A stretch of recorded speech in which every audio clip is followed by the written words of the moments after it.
done something that so many people never do. I ain't got one. You graduating from college. I ain't do that. I ain't graduating from college. I got no formal education. But look at me though. I'm finna teach you something now. I'm finna show you something. See, now a large part of this speech is gonna be done using improper grammar, cause I don't have that either. I ain't never really talked that good. Ain't really my thing. If you are in here and you well spoken, I commend you, and you gonna need that. In a lot of places you going, you can't be a doctor and talk like this here. You're not gonna, you can't be a professor, a teacher. You can't be in the society that a lot of y'all trying to get in. See, they've been trying to change me for a long time. When I first got on TV, me and Said the Entertainer was on the Steve Harvey show, and they hired, I don't even know what they call it, this lady, white lady came in, and she was a linguistic, and she was a linguist coach, whatever. And when she came in the room, I was confused. Me and Said was sitting there because she didn't have no pots with her or nothing, because I thought that was pasta. So when she came in there with the linguistics, whatever, I thought it was a cooking class for pasta. So me and Said sitting there looking just as crazy, and the lady started telling me that they decided that you need to speak more properly. You need to learn how to enunciate your word. I stopped her. I said, do you mean pronunciate? That lady looked so confused. This is a true story. And she said, no, Mr. Harvey, if you hope to one day be in millions of homes across America, you're going to have to be more verbally communicative and more understood. I said, that ain't how I do. She looked so confused. She said, you're going to have to change the way you sound. I said, let me ask you something. Which one of these sound better to you? I am broke or I'm is rich? That lady's shaking her head. It's all right. When you leave here, young people, my message is really for everybody in this building. I want to challenge you to something today. See, I don't know what the theme of your graduation is. You know, you go to these places and they have fire and spirit. They have a theme of excellence is worth excelling. I don't know what your theme is. I didn't ask nobody. You know, they might have emailed it to me, but I got 2,500 unread emails in my email box right now. But I want to challenge you something. What you've done up until now has been an amazing accomplishment. I take my hat off to you. What you've accomplished shouldn't be played short. And you have so far to this point become successful. But I'm challenging everybody in this graduating class. See, being successful is what everybody wants. Everybody I know want to be two things. They want to be happy and they want to be successful. But I'm going to challenge you today. I want you to go a little bit past successful. I want somebody in here to go up out of here and be great. There is a difference, you know. There is a difference between success and greatness. Success, you get your degree, that's successful. You get a job, that's successful. You raise a family, that's successful. So far, the success you have has been for yourself. You're successful. Congratulations. But you didn't get this piece of success by yourself. You see these people wrap around this building? You think you proud. Lord have mercy. There's some people up there got their chest stuck out so far. You have to understand the sacrifice that these people in here then put so you can be right there, so you can be successful. Some of y'all first-time graduates in your family. First time ever going to college in your family. Some of y'all trying to continue a legacy of people around here that have been to college and want their kids to graduate too. Whatever the case though, people up in here, man, sacrifice for you to get here so you could be successful. You went to college to become successful. But I'm going to ask you something. I need 30 of y'all to go out of here and be great. I need just 30 to go be great. You know, there's a difference, you know. Success is for yourself. You know, they told me, well, they said, man, you know, basketball player get a big contract. He's successful. Great. No. He ain't great. He's successful. You make $100,000 a year. You ain't great. You successful. I want you to great. I want you to go out of here and be great. You know the difference between great and success? Great people change other people's lives. Great people put other people in front of them. Great people go back to their communities and change lives. Great people buy a big house up on the hill and then teach other people how to get up on the hill too. That's what great people do. Gandhi was great. Muhammad Ali was great. Martin Luther King was great. They was great. They made other people great. Muhammad Ali said, I said I was the greatest before I was the greatest. You got to claim greatness, man, or you can just be successful. Go on, get your job. Go on and make your money. But man, you change somebody's life, you can be great. We need somebody from ASU to go up out of here and become great. Be a life changer. Change some boys' lives, some girls' lives. Show somebody how you got a college degree. That's the beginning of greatness.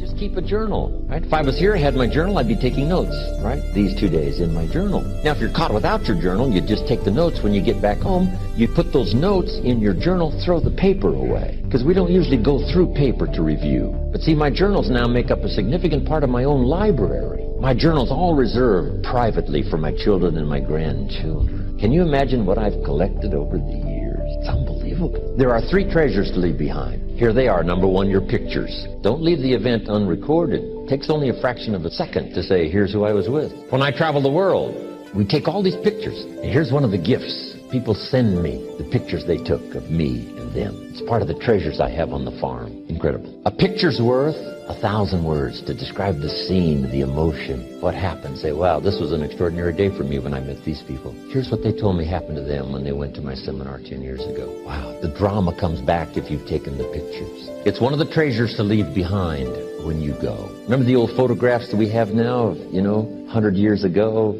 70, 80 years ago, just a few photographs? What would it be like if you had thousands of photographs of the past, of your history, your mother, your father, right, grandparents? So change all of that now for your children. Leave all your photographs as a record. Here's what's next to leave behind, and that's your library. The books that changed your life, the books that changed your health, the books that rescued you from oblivion, the books that you passed on to other people, they were so exciting for you, the books that made you financially independent, the books that developed your leadership, the books that gave you wisdom to ponder when things were tough, the books that got you through the winter, the books that helped you to plant in the spring and harvest in the fall. Don't let too much time pass without staying in touch. If we probably took a survey right now, here are the 20 most important people in my life. How long has it been since I sat down with this one or called this one or wrote a letter to this one? We'd probably say, wow, the man is right. Just that little comment, making a list of 20 and saying how long has it been, I can see where for some of them it's been too long. That are considered very close friends. We just have to pay more attention. And I just now thought about that. Make a list of 20 and say, how long has it been? We try to think of it. We make a phone call. I say, wow, it's been too long. Got to have lunch. We got to get together. And some that may live in your own community where it's a little easier to stay in touch. But, some of our friends are not close by. Staying in touch is just a vitally important part of developing a good relationship. Take care of those things that matter. What doesn't matter to you, say if nobody calls me on my birthday, that doesn't matter. But for someone else, it does matter. So you just make sure that gets done. Those kind of things. It's easy, especially in a busy society. And like myself, getting on an airplane, flying off to some other country and be so busy doing that and the preparation for doing it and then recovering when you get home, it's easy to let things slide. But we always later have some regrets that we didn't stay in touch more often, especially somebody older that passes, right? We say, wow, I should have made more phone calls and stayed in touch. But whatever it takes to keep a good relationship going, it's like tending a garden. You can't let it go too long without tending the things that matter, making sure it flourishes, something well nourished, which is true of all of our values. We must protect them like a father, nourish them like a mother, to make sure they give us full value. And then be of full value to someone, not that you have to be around all the time, but to be available. There's an ancient phrase, here's what it says: if you try to save your life, you will lose it. But if you will lose your life, meaning if you will invest your life, that's the best way to save it and to multiply it many times over. So here's the phrase: investing life into life has the potential of creating miracles. Investing life into life. Investing life into life creates a new baby. But investing life into life with ideas, information, association, influence can create enterprise, can create a corporation, can create a business, can create a movement, can create something that benefits many more people than just those few that might have invested in each other's lives. So that should be one of your goals, is to be valuable enough to invest in somebody else's life, starting first if you're married with your children, and then invest in each other. Marriage and friendship, these associations are a chance to invest in each other, a business enterprise.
If you want something, you have got to be relentless. You've got to learn how to become resourceful. You've got to learn how to become creative. When crises strike in your life, and in the Chinese language, crises mean danger, but it also means opportunity. And this is an opportunity for you to grow. And you've got to be so relentless, regardless of what comes down the pike, that you're always looking for a way to get over, always looking for a way that you can break through, always looking for a way that you can win, always looking for a way that you can strike a telling blow. And pretty soon, I think there's some people watching us in the universe that say, wait, let's call a meeting over here.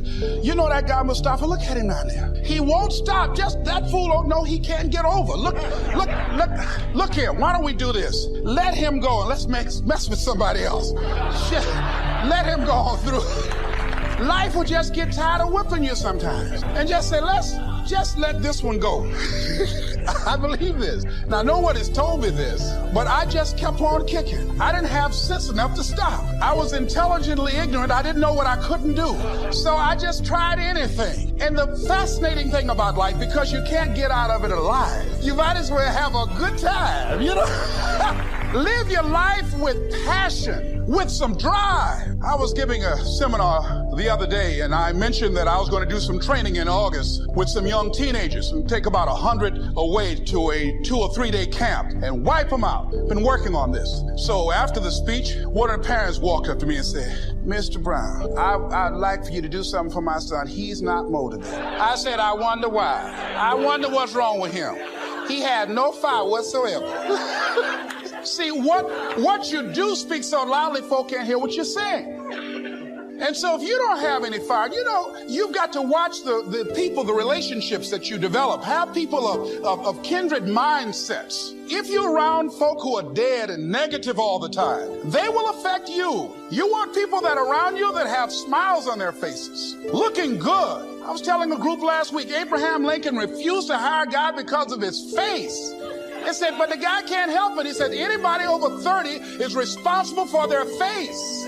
If you have some depressing face looking at you every day, it affects your blood pressure. Keep these dead faces away from you. It's contagious. This is serious. So you've got to watch your countenance, watch your face, have an uplifted expression, watch your body posture. All of these things affect you psychically. You've got to be the kind of person that you are fearless. Fearless. Folk leave fearless people alone. There's some people walk through a neighborhood and every dog in the neighborhood would bark at them. But there's some people come through and ain't nobody gonna mess with this.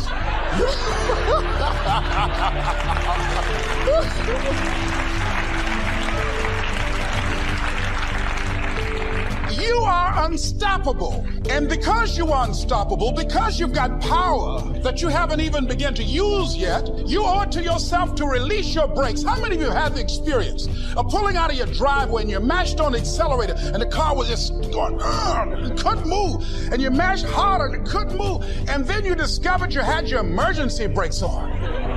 And then you release those emergency brakes and it goes, choo! Have you ever had that experience before? Most of us go through life with our brakes on, holding back, not giving all that we have, not sharing all of ourselves. Most of us go to our graves still holding on rather than releasing it. What are some of those things that keep us from releasing it? Because of past experiences, past defeats, past pain. We look back, well, it didn't work out then. It probably won't work out now. Many people get confused their performances with who they are. Here's the next one. Philosophy that helped change my life. It's not what happens that determines your life future. It's not what happens that determines your life future. It's what you do about what happened. All of us are in like a little sailboat, and it's not the blowing of the wind that determines your destination. It's the set of the sail. So jot this phrase down. It's one of the best to understand. Kids need to understand it. The same wind blows on us all. The wind of disaster, the wind of opportunity, the wind of change, the wind when it's upside down, the wind when it's favorable and unfavorable. The same wind blows on us all. The economic wind, the social wind, the political wind. The same wind blows on everybody. The difference in where you arrive in 1 year, 3 years, 5 years. The difference in arrival is not the blowing of the wind, but the set of the sail. And that's what learning is all about. To set a better sail this year than last year. To set a better sail. The first 6 years of my economic life, I wound up broke. Second 6 years, I wound up rich. You say, well, the Democrats must have finally gotten power. No. It was not a political change. Here's what changed the second 6 years of my economic life. It was my philosophy that changed. The set of the sail of better thinking, correcting the errors of the past and picking up new disciplines for the future. That's all I had to do at the end of the first 6.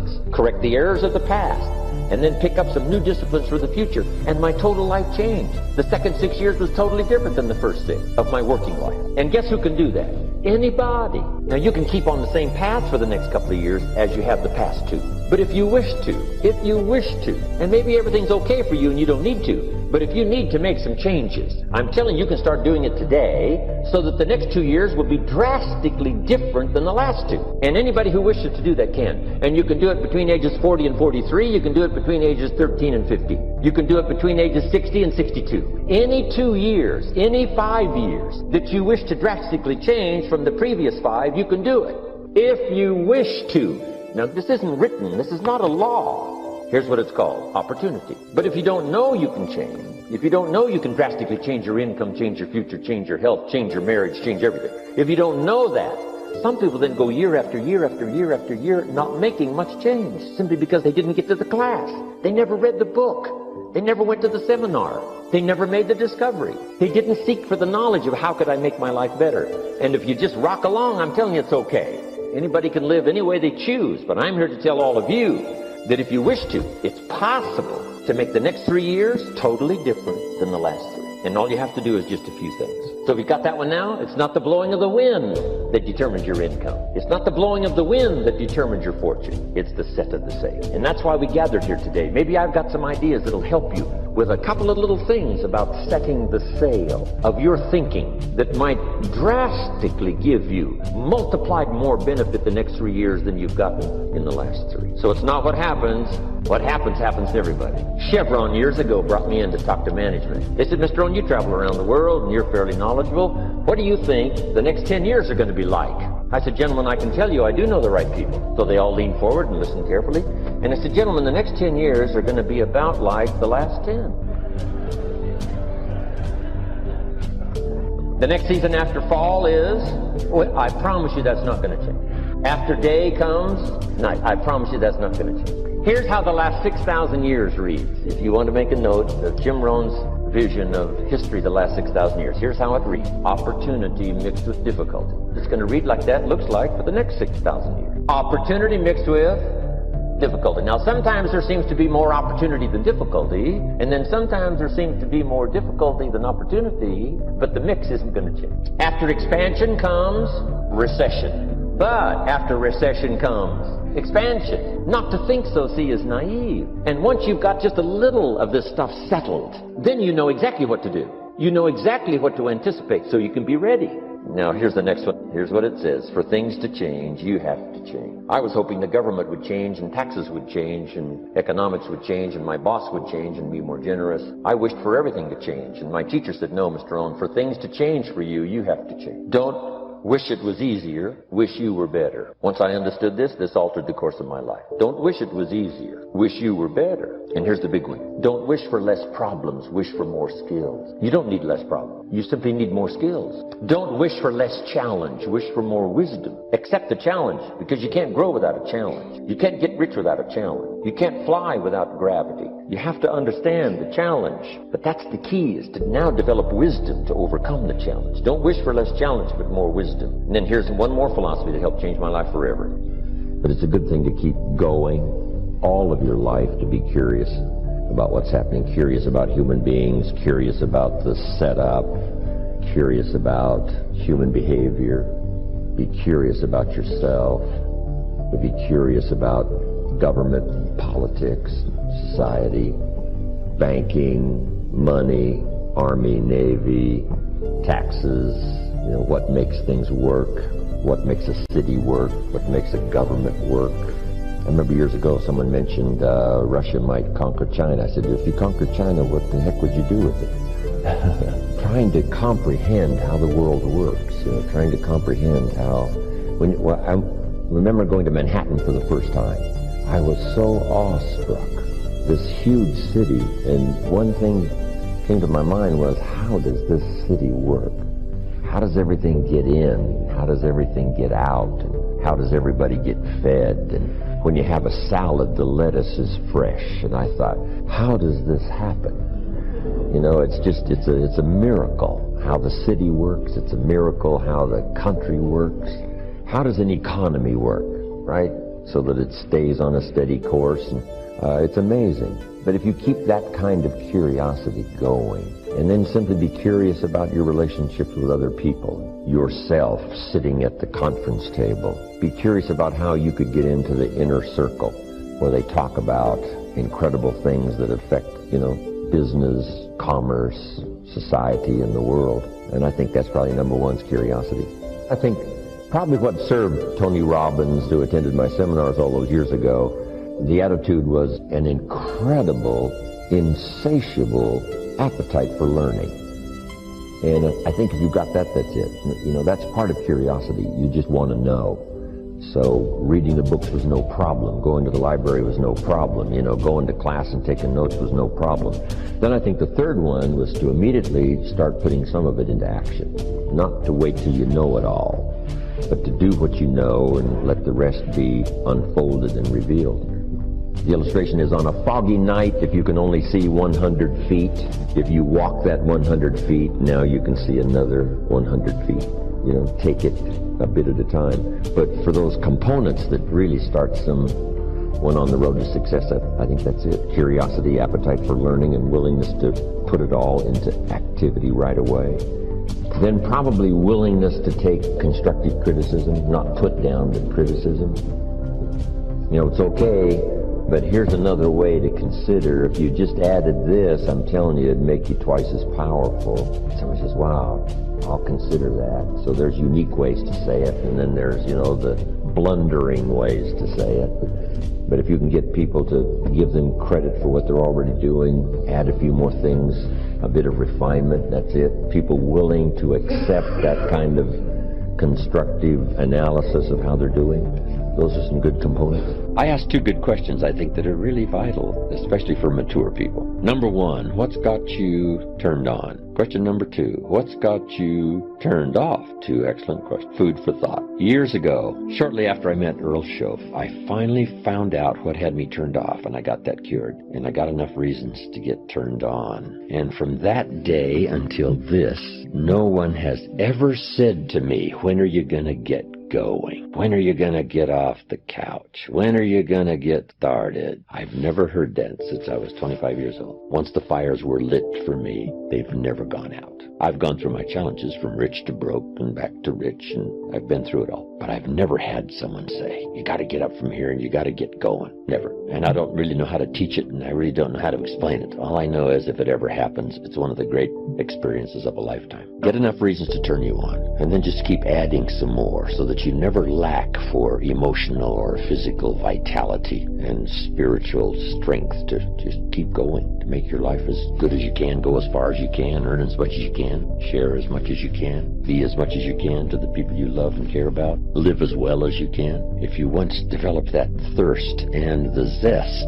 But it's interesting, what's got you turned off and what's got you turned on. See if you can't cut loose from the stuff that's got you turned off. Maybe it's negative attitude, maybe it's poor thinking. I was so ambitious. Once I met Mr. Schoaf, found some new ideas that were life-changing. Profits are better than wages. It helped me become wealthy. Work harder on yourself than you do on your job. I'd never heard of that before. Success is something you attract by becoming an attractive person. It's not something you pursue. Wow. Those things really revolutionized my life. And I got so excited about now becoming successful. I knew then I was going to become wealthy and successful. But I think I was a bit overambitious. Some things I went for in the beginning cost me too much. If I'd have known what it was going to cost, I wouldn't have paid. But sometimes you just don't know till after. You think, oh, this is it. This is it. Sure enough, when you finally acquire it or reach that position, you look back and say, wow, I spent too much time, too much money. I let go some values that really are important to me that I forgot about or misjudged. what it was going to cost. So I think we always have to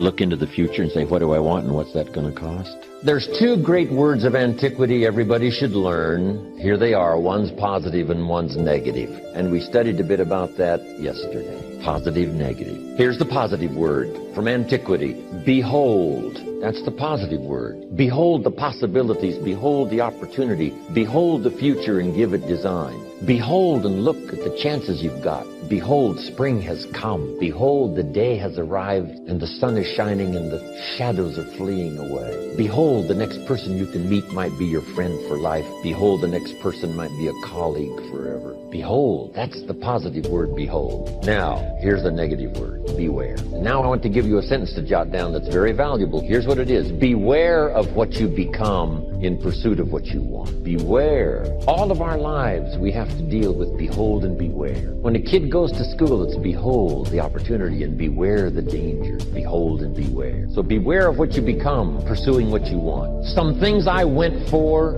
in the very beginning cost me too much.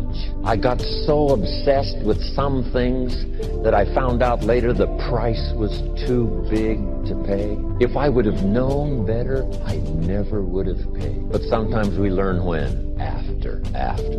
So don't become so obsessed with something that you lose your sense of reason or it costs you your friend. Don't be so obsessed with something that you compromise your virtues and your values. The story says Judas got the money. You say, well, that's a success story. No.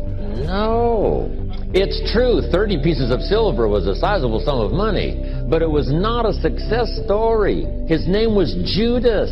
Doesn't that ring a bell? It makes all the difference in the world. Judas got the money. Here's something interesting about the story of Judas. After he got the money, he was unhappy. Someone says, well, if you had a fortune in your hand, why would you be unhappy? And here's the key. He was not unhappy with the money. He was unhappy with himself. Here's a key phrase. The greatest source of unhappiness is self-unhappiness. It's not from outside the things that make us unhappy. The greatest devastating unhappiness is to be unhappy with yourself. Now, a mild form of unhappiness is construct. The desperate form of unhappiness is destruct. It's like worry. We should all worry a little, but not let it destroy our lives. If you're in New York about to step off the curb in downtown Manhattan and the yellow taxi's coming, best you worry enough to get your feet back up on the curb, lest you get yourself wiped out. So it's called caution, but not undue caution. It's called fear and worry, but not the worry that kills you, not the worry that destroys you.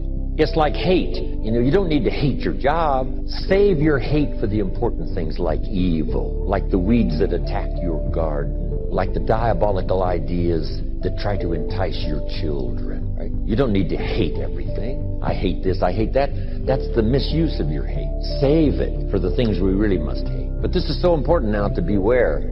Judas was so unhappy, he tried to take the money back. They said, heck with you, we got what we wanted, you got what you wanted, out. They threw him out with his money. Now he becomes so desperate, he goes out and hangs himself for what he did. He became a traitor. So that's the caution now. If Judas could speak back to us in any kind of clear language, here's what he might say. Beware of what you become in pursuit of what you want. Don't sell out. It's not worth it. The whole balance, I think, is important all of your life. For our kids, so much learning and so much play and so much education and so much time off.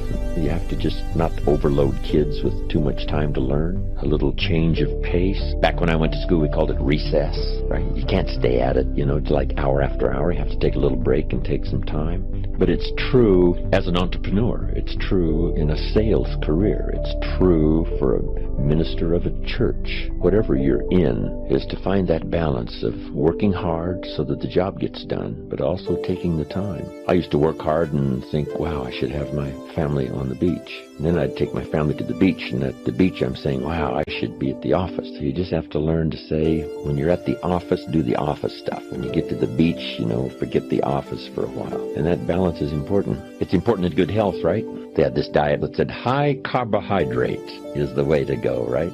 Sure enough, it wasn't. Now it's all finally turned around, and we know a lot more, and it's called high protein, low carbohydrate, and all the rest. The first self-interest is to survive. I do an interesting thing now on the instructions given to the first couple, Adam and Eve, after the garden experience. The instructions were, number one, multiply. It's a lonely world with two people. But the second instruction was interesting, and I try to find ways to translate it when I lecture in other countries.